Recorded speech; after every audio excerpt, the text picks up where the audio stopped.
I never expected that a plumbing emergency and a borrowed bottle of sandalwood body wash would change my life, but that's exactly what happened. My world before Julian was a neat, ordered place, drawn in shades of gray and quiet blue. It was comfortable, predictable, and, if I was being completely honest with myself late at night, profoundly lonely. My name is Lucas. I'm a graphic designer, which is a convenient way of saying I spend about 9 hours a day in a silent conversation with my laptop. My apartment is my sanctuary and my office, a small one-bedroom place in a building old enough to have settled into a permanent state of charming crookedness. The floors groaned, the pipes sighed, and the walls were thin enough that I knew my neighbor to the left, Miss Gable, watched game shows every afternoon at a volume that suggested she was training for a professional audience. It was a life of routine, and I had convinced myself that I liked it that way. My routine was simple. I'd wake up, make coffee, sit at my desk, and lose myself in color palettes and typography until my back ached. Lunch was usually leftovers eaten while scrolling through design blogs. The evenings were for quiet pursuits, reading, sketching, or watching foreign films with subtitles that demanded my full attention, leaving no room for stray thoughts about the silence of my apartment. It was a carefully constructed fortress against the unpredictability of human connection. I was safe in my fortress, but I was also the sole prisoner. Then, Julian moved into the apartment across the hall, 2B, and he didn't so much move in as explode into the hallway with the force of a contained hurricane. The first time I saw him, he was wrestling a battered oak dresser through his doorway, a dusting of sawdust already clinging to his dark hair and the shoulders of his worn flannel shirt. He was all broad shoulders and sturdy limbs, with a tool belt slung low on his hips like it was a permanent part of his anatomy. He wasn't just a neighbor, he was a presence. I'd hear the confident thud of his work boots in the morning and the low rumble of his voice on the phone in the evening. Sometimes, the scent of freshly cut wood would drift under my door. He was always building something, fixing something, creating something with his hands. My own hands, which spent their days clicking a mouse and tapping on a keyboard, felt pale and useless by comparison. He had a smile that was quick and easy, and he'd throw it my way whenever we passed in the narrow hallway. "Morning," he'd say, his voice a little gravelly, and I'd manage a quiet "hey" before quickly fumbling for my keys and escaping into my apartment, my heart doing a strange little flutter kick against my ribs. He was handsome in a rugged, unassuming way that felt like it belonged on a billboard for some kind of American heritage brand. The kind of handsome that, in my experience, was always, without exception, attached to a lovely girlfriend named Jen or Sarah. So, I observed him from the safety of my peephole. I watched him haul in groceries, his arms laden with bags. I saw him talking to Miss Gable, his head tilted kindly as she rambled on, and he actually listened, nodding in all the right places. He seemed like a genuinely good person, which only made the invisible wall between our worlds feel thicker and more insurmountable. He was sawdust and sunshine. I was pixels and quiet shadows. I built an entire narrative for him in my head. He was a carpenter or a contractor. He probably played softball on the weekends with a team of guys who all looked just like him. He definitely drank beer, not the fancy craft kind I occasionally bought, but the honest, unpretentious kind that came in a can. He was everything I wasn't: loud, confident, and effortlessly grounded in the physical world. He was the sun, and I was just a planet caught in his orbit, content to watch his light from a safe and lonely distance. That was the established order of things, and I had no reason to believe it would ever change. That's how life works sometimes, isn't it? You settle into a rhythm, a predictable pattern, and you mistake it for peace. You forget that the universe has a funny way of knocking on your door when you least expect it, usually when you're in your most comfortable sweatpants with absolutely nothing interesting in the fridge. The knock came on a Tuesday night. It wasn't a polite tap. It was a firm, slightly urgent rap that vibrated through my door. I wasn't expecting anyone. My heart gave a familiar, anxious lurch. I padded over to the door and peered through the peephole, and my breath hitched. It was Julian. He was standing there under the flickering hallway light, looking stressed. His hair was messy. There was a smudge of something that looked like grease on his cheek, and his usual easygoing posture was gone, replaced by a tense energy. I opened the door a crack. "Hey, is everything okay?" He ran a hand through his hair, making it stand up in even more disarray. Hey, Lucas. Sorry to bother you. This is going to sound crazy, but I have a bit of an emergency. His eyes, a warm hazel I'd only ever glimpsed from a distance, were wide and apologetic. My mind immediately jumped to the worst-case scenarios. A fire? A break-in? What's wrong? I asked, opening the door wider. He gestured vaguely back toward his own apartment. My water heater.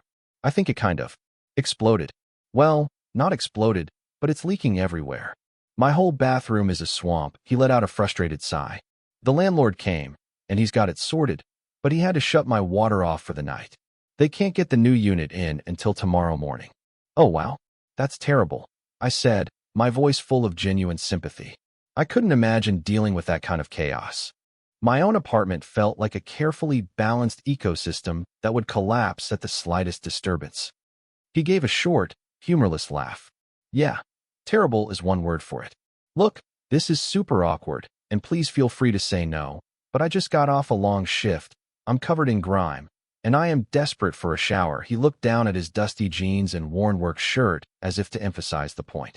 I was wondering, would it be insane to ask if I could use yours? The question hung in the air between us, charged and unexpected. My brain seemed to short-circuit. Julian. In my apartment. In my shower. It was a scenario so far outside the realm of my carefully curated reality that I couldn't immediately process it. All I could do was stare at him, at the smudge on his cheek and the earnest plea in his eyes. Of course, I heard myself say, the words tumbling out before my anxiety could build a convincing counterargument. Yeah, of course. Come on in. He visibly sagged with relief. Oh man. Thank you. You're a lifesaver. I promise I'll be quick. As he stepped over my threshold, he brought the scent of the hallway, and of pine, and something uniquely him, into my quiet space. His presence was immediately overwhelming, filling the small room in a way my own never did. He seemed to take up all the air. It's no problem at all, I said, trying to sound casual, as if handsome, distressed neighbors used my shower all the time. I closed the door, shutting us in together. He was holding a small, worn duffel bag. He looked around my living room, his eyes scanning my bookshelves, the art prints on the wall, the neat stack of magazines on my coffee table. I suddenly saw my apartment through his eyes, sterile, a little cold, meticulously ordered. Nice place, he said, but his focus landed on one particular print, a minimalist landscape I had designed myself. I really like that one. The colors are great. The compliment was so unexpected, so specific, that it caught me off guard. Oh, thanks. I made that. His eyebrows shot up in genuine surprise. You're kidding. That's amazing. You're really talented. I'm a graphic designer, I explained, feeling a blush creep up my neck. It was one thing to be complimented by a client. It was another thing entirely to hear it from the man I'd been secretly watching for months, the man who I assumed wouldn't know a vector from a raster file. That makes sense, he said, still looking at the print. It's got a really peaceful vibe. He then seemed to remember why he was there and shook his head, a self-deprecating smile touching his lips. Anyway, sorry. I'm just standing here dripping drywall dust on your floor. He looked back at me, his expression turning sheepish again. Okay, one more really stupid question. I have a towel and stuff, but I just realized I'm completely out of soap and body wash. I meant to go to the store after work, but then, he gestured vaguely, indicating the plumbing disaster. Could I maybe borrow some? This felt different, more intimate, somehow. Asking to use a shower was a matter of logistics. Asking to use my soap, the same stuff I used on my own skin every day, felt personal. Yeah, of course, I said, my voice a little too high. The bathroom's just down the hall. I'll grab you a fresh towel. I walked to my linen closet on autopilot, my mind racing. Julian was here. He thought I was talented. He was about to use my shower and my body wash. It was all too much. I grabbed the fluffiest towel I owned, a dark gray one I saved for. Well, I wasn't sure what I was saving it for, but this felt like the right occasion. When I returned, he was standing awkwardly in the middle of my living room, looking a little lost. I handed him the towel. Here you go. Thanks, man. Seriously, I owe you one, he said, his voice sincere. Don't worry about it. I mumbled, my gaze fixed somewhere on the wall behind him. I led him to the bathroom. It was small and, thankfully, clean. I opened the shower door and pointed to the bottle of sandalwood and vetiver body wash sitting in the caddy. You can just use that. Sandalwood, he said, reading the label with a small smile. Fancy. I just shrugged, feeling my face grow warm again. The bathroom's all yours. Take your time. Seriously. As I went to leave, he put a hand on my arm to stop me. It was a light touch, but it felt like a brand. Lucas, thank you. Really. I looked from his hand to his eyes. Up close, they had tiny flecks of gold in them. It's nothing, I said, my voice barely a whisper. I retreated from the bathroom, pulling the door closed behind me, leaving him in the steam-filled intimacy of my personal space. I leaned against the wall in the hallway, my heart hammering against my ribs. It was definitely nothing, and it was absolutely everything. I went back to the living room and sat at my desk, pretending to work. I clicked open a file, stared at the screen, but the lines and colors just swam in front of my eyes. All I could hear was the sound of my own pulse, and, a moment later, the rush of water from the shower. The sound filled my apartment, a foreign but not unwelcome presence. He was in there, just a few feet away, in the most private part of my home. The thought was both thrilling and terrifying. I tried to concentrate, to lose myself in the familiar comfort of my work, but it was impossible. My apartment, usually a bastion of silence, was now alive with the evidence of him. The soft thud of the body wash bottle being set down. The sound of him moving behind the shower curtain. I found myself imagining him, water sluicing over his broad shoulders, washing away the dust and grime of the day. The image was so vivid, so potent, that I had to squeeze my eyes shut and force it away. This was just a neighborly favor. That was all. He was in there for a long time, and the silence that followed when the water shut off was somehow louder than the sound of the shower itself. I held my breath, waiting. I heard the shower door slide open, the rustle of the towel. I told myself to act normal. Just be cool, Lucas. He's a guy who needed a shower, and you're a guy who had one. End of story. But then, his voice called out from the bathroom, muffled by the door. Hey, Lucas. Yeah. I called back, my own voice tight. There was a pause. This is going to sound really weird, another pause. I could hear the hesitation, the uncertainty in his tone. I think I pulled a muscle in my back at work today. It's been bugging me all afternoon, and now. I can't reach a spot to scrub it. It's driving me crazy. I stood up from my chair, my body acting before my brain could catch up. I walked toward the bathroom door, my socked feet silent on the hardwood floor. Oh, was all I managed to say. What else was there to say? Yeah, he said, his voice low. So, and believe me, I am dying of embarrassment right now. But I was wondering if you could help, just for a second. My world tilted on its axis. This was the turning point. This was the moment where I could say no, make an excuse, and retreat back to the safety of my fortress. Or I could open the door. I could step into the steam and the uncertainty and whatever lay on the other side. My hand was on the doorknob before I had even made a conscious decision. I took a shallow breath. Okay, I said, my voice quiet but clear. Yeah, I can help. I pushed the door open. The room was a cloud of warm, fragrant steam, smelling of sandalwood and damp earth. Julian was standing by the tub, a towel slung low and tight around his waist. Water dripped from the ends of his dark hair, tracing paths down his neck and over the sharp line of his collarbone. His skin was flushed from the heat. He wasn't looking at me. His gaze was fixed on the floor, a deep red blush coloring his neck. He looked utterly vulnerable, and it was a stark contrast to the confident man I saw in the hallway every day. Sorry, he mumbled. This is so weird. It's fine, I said, my voice sounding distant to my own ears. I moved past him, my arm brushing his, and the contact was electric. I picked up the loofah from the edge of the tub. It was still damp. I squirted a small amount of my body wash onto it, the dark gel purling on the mesh. My hands were shaking. He turned his back to me, bracing his hands against the cool tile of the shower wall. His back was a wide expanse of smooth, tanned skin, droplets of water clinging to it like tiny jewels. I could see the taut lines of muscle, the elegant curve of his spine.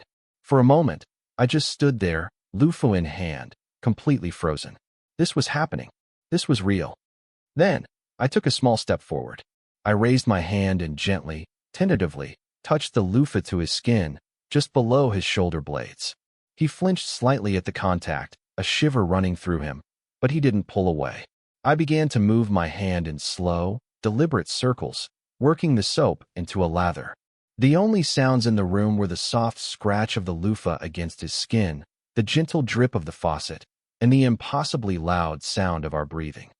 I didn't know where to look, so I focused on my task, on the simple mechanics of washing his back. I could feel the heat radiating from him, the solid muscle beneath his skin.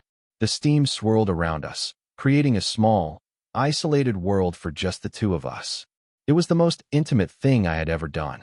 It was more intimate than any touch I'd shared before, because it was so devoid of pretense. It was just an act of care, a quiet moment of trust in a steam-filled room. He let out a soft sigh of relief. "Right there," he murmured, his voice thick. "That's the spot." I continued, the rhythm becoming easier, more natural. My initial nervousness began to dissolve, replaced by a strange sense of calm, of rightness. It felt like my hands knew exactly what to do. The silence stretched, but it wasn't awkward. It was full. It was heavy with unspoken things, with the charged energy that had been simmering between us in the hallway for months. After a minute that felt like an eternity, I stopped. "Is that okay?"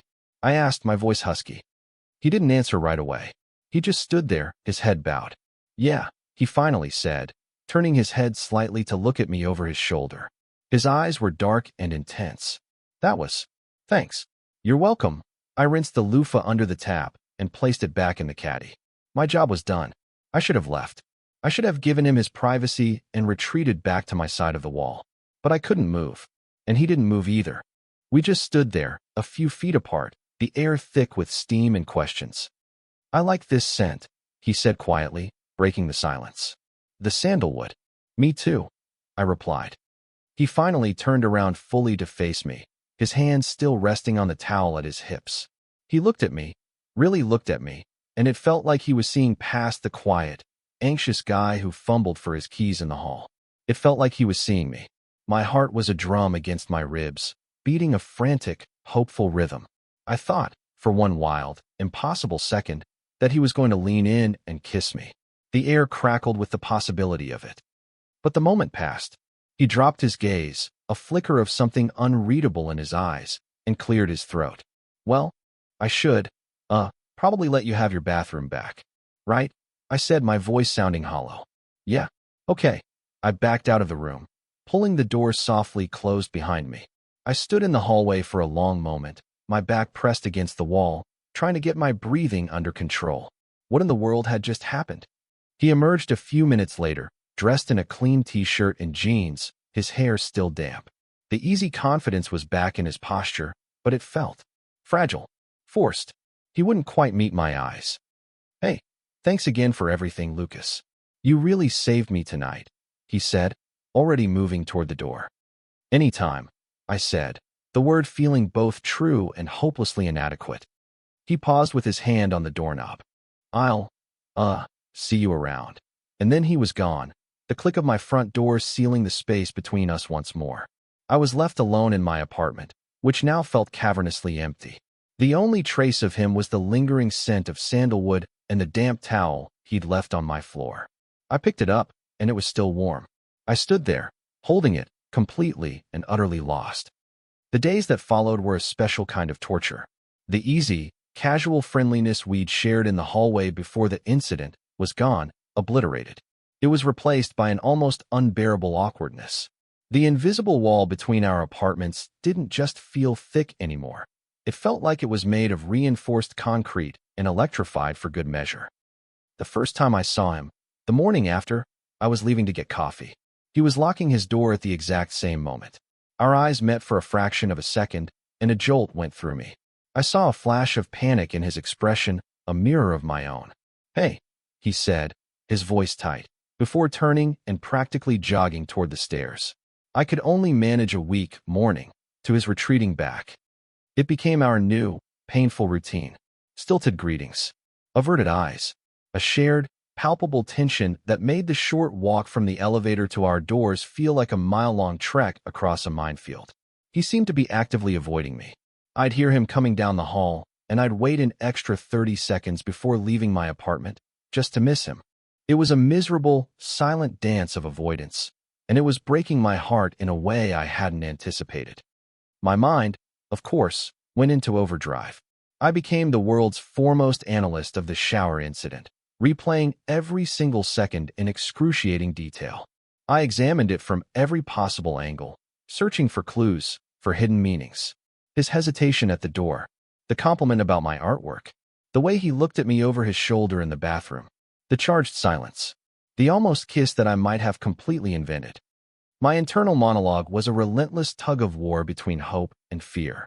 The hopeful part, the small, optimistic voice that I usually kept locked away, whispered that maybe it meant something. Maybe the vulnerability was real. Maybe the tension I felt wasn't just in my own head. Maybe a straight-presenting, handsome carpenter could, against all odds, be interested in his quiet, nerdy neighbor. But the voice of fear and self-doubt was much, much louder. It was a seasoned orator, armed with a lifetime of evidence. It told me I was being ridiculous. He was a guy in a bind. His back hurt. He was embarrassed, and probably just grateful. The intensity one felt was a projection of my own loneliness, my own longing. I had created a fantasy out of a simple, awkward act of kindness. He was probably weirded out by me now. He probably thought I was pathetic, reading into things that weren't there. He was avoiding me because he was trying to figure out how to let me down easy, or worse, he was afraid I was some kind of creep. This internal debate raged constantly. I'd have a moment of soaring hope, remembering the flecks of gold in his eyes, only to have it come crashing down with the crushing certainty that I had misread everything. I became obsessed. I lost sleep. My work suffered. I'd find myself staring at a blank design file, my mind miles away, back in a steam-filled bathroom, tracing the memory of his skin under my fingertips. The silence from across the hall was deafening. I stopped hearing his music in the evenings. His confident footsteps seemed softer, more cautious. Or maybe I was just imagining that, too. Maybe I was projecting my own anxiety onto him, turning him into a character in my own neurotic drama. The not knowing was the worst part. I would have preferred an outright rejection, a clear sign that I had been wrong. At least then I could file the experience away, label it embarrassing miscalculation, and begin the long, painful process of moving on. But the ambiguity, the silence, it left a space for that tiny, stubborn voice of hope to survive. And hope, I was learning, could be a very painful thing. This went on for 3 days. 72 hours of overthinking, of analyzing every phantom creak in the hallway. I was exhausted. I decided, on the third night, that I had to let it go. For my own sanity, I was going to accept the simplest explanation. It was a weird, one-time event that meant nothing. He was straight. I was delusional. Tomorrow, I would see him in the hall. I would give him a polite, distant nod, and I would move on with my quiet, orderly, lonely life. I had made my peace with it. And that, of course, is when he knocked on my door again. The knock was different this time. Softer, hesitant, just a quiet rap. For a moment, I thought I'd imagined it. But then it came again, just as quiet. My heart didn't just lurch. It felt like it stopped completely, then restarted with a painful thud. My carefully constructed piece shattered into a million pieces. I walked to the door like a man walking to his own execution, my legs feeling like lead. I took a deep breath, braced myself for whatever was coming, and opened it. It was Julian. He was standing there, not in work clothes, but in a simple gray t-shirt and jeans. He wasn't holding a duffel bag. His hands were shoved into his pockets, and he was chewing on his lower lip. He looked profoundly nervous. "Hey," he said, his voice barely above a whisper. "Hey," I replied, my own voice just as quiet. We stood there for a beat, the familiar, awful silence stretching between us. I was sure he was here to apologize for leading me on, to set the record straight, to put the final nail in the coffin of my foolish hope. Can I come in for a second?" he asked, finally meeting my eyes. His gaze was pleading. I just nodded, stepping back to let him in. He walked into my living room and stood in the exact same spot he had stood 3 nights before. The sense of déjà vu was overwhelming. I closed the door and turned to face him, my arms crossed over my chest in a weak attempt at self-protection. He took a deep breath, like a diver preparing to plunge into icy water. "Look, Lucas," he started, his eyes fixed on the floor. I have to be honest with you about something. And first, I have to apologize. I've been a total jerk for the past few days. Avoiding you. Being weird. I'm really sorry. It's okay, I said automatically, even though it wasn't. He shook his head, finally looking up at me. No, it's not. It was cowardly. I was just freaking out. He let out a shaky breath. Okay, here's the thing. My water heater. It wasn't broken. I stared at him, my mind trying to compute this new information. What? But the landlord. It was leaking. A little, he admitted, a faint blush rising on his cheeks. Like a tiny drip. The landlord put a bucket under it and said he'd fix it in the morning. There was no flood. My water was never shut off. I made it up. The emergency part, anyway. I felt a wave of confusion wash over me. Why would you do that? This was it. The moment of truth. He ran a hand over his face, looking exhausted and scared and incredibly vulnerable. Because I'm an idiot, he said, his voice raw. Because I've been trying to figure out how to talk to you for weeks. Ever since I saw you trying to carry that giant box from that art supply store, and you dropped it, and all those pencils went everywhere. I remembered that day. I had been mortified, scrambling on the hallway floor to collect 100 colored pencils as he came around the corner. He had knelt down to help me, his large, calloused hands gently picking up the slender pencils, and his smile had made my stomach flip. I thought he was just being a nice neighbor. I think you're amazing, he continued, the words coming out in a rush now. I see you working from home, so focused, and I've seen your portfolio online. I looked you up, which is creepy. I know. I'm sorry. And you're just brilliant. And you're quiet and kind. And I'd see you in the hall, and my brain would just completely shut down. I didn't know what to say, so I came up with this stupid, elaborate plan with the water heater. He paused, taking a ragged breath. And then, in your bathroom, asking you to wash my back. That was not part of the plan. I swear. My back really did hurt, but I could have reached it. You were there, and the room was so warm, and you were being so kind, and I felt something I haven't felt before. Not like that. And I didn't want it to end. It was a crazy, desperate gamble. And then I completely panicked afterwards. I thought I'd crossed a line. I thought you hated me. I was speechless. Every single one of my fears, my anxieties, my self-doubts. They were all wrong. The hope, that tiny, stubborn flicker of hope, had been right all along. It had been real. All of it.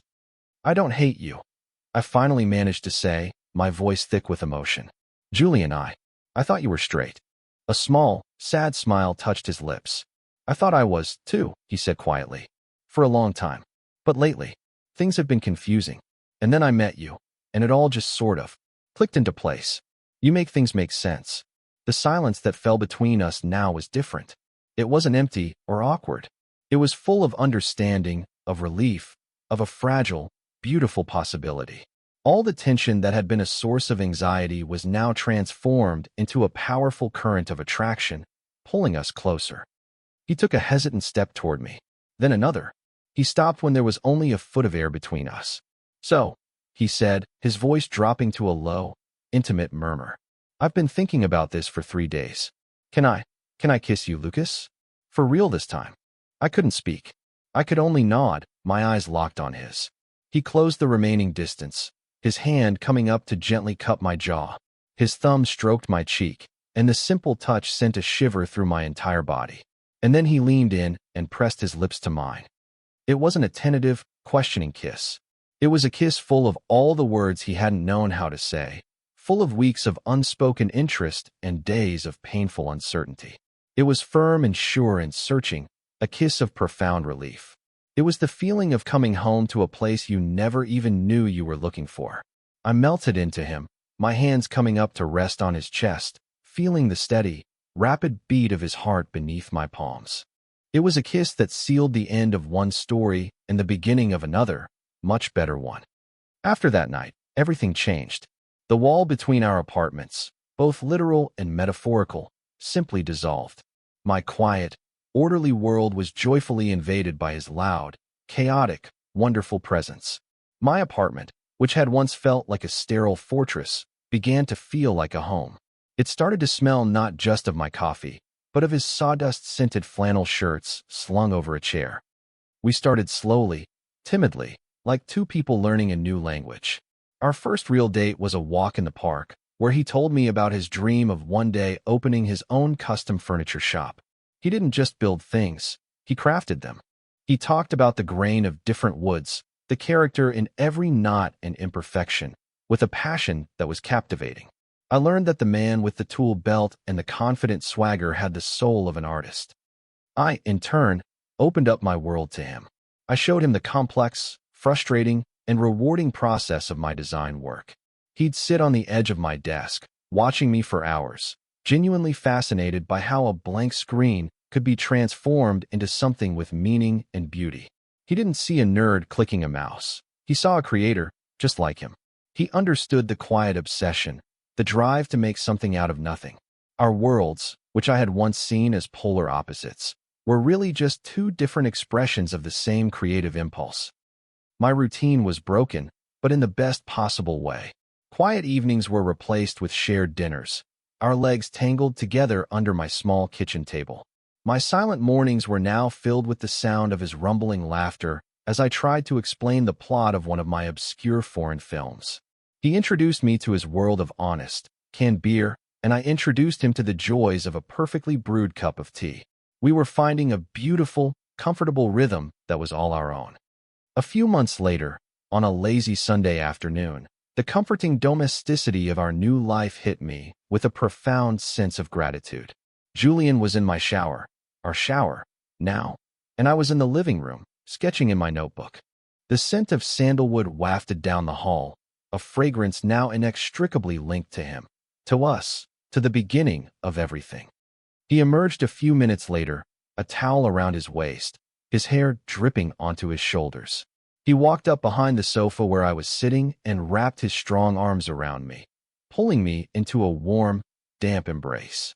He rested his chin on my shoulder, looking down at the drawing in my lap.